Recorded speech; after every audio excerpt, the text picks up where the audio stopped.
ভাগ্য ভালো একটু বৃষ্টির দেখা মিলছে ভাই। নাহলে যে পরিমাণ রোদ রাজশাহীতে, থাকাই যায় না এই গরমে।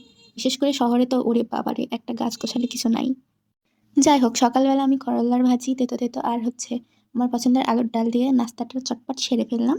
দেন আমি চলে এসেছিলাম ছাদে। আর এখানে এই জিরা নেড়ে দিচ্ছি।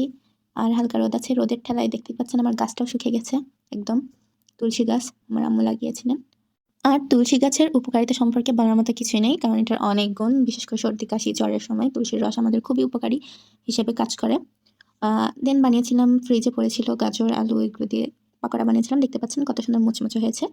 দেন খেয়েছিলাম ওয়াফেল। আর হচ্ছে দুপুরবেলা বাদামের ভর্তা ছিল, আলুর ভর্তা ছিল এবং পটল ভাজি। এগুলো দিয়ে আলহামদুলিল্লাহ ডাল দিয়ে সেরে ফেলেছিলাম দুপুরের খাবার। দেন খেয়েছিলাম পুঁটি মাছ ভাজা, আর পুঁটি মাছ ভাজা যে এতই ভালো লাগে। আর রাতের বেলা আম্মুর হাতের চিকেন খিচুড়ি। যদিও আম্মু অসুস্থ, আমার আম্মুর জন্য একটু দোয়া করবেন সবাই। আম্মুর কোমরে একটু ব্যথা পেয়েছেন পড়ে গিয়ে। এখন সবারই বয়স হচ্ছে, বয়স হলে আম্মুকে আমি বলেছি একটু দেখে শুনে চলবা। যাই হোক, আম্মুকে হেল্প করছিলাম। আম্মু শুধু রান্নাটা বসিয়ে দিয়েছে। আম্মুর হাতের মানে ছোঁয়াটা পেলেই রান্নাটা মনে হয় যে পরিপূর্ণ হয়ে গেছে। মা আছে বলেই আমরা এত কিছু, এত আবদার আমাদের রাখার মানুষ আছে।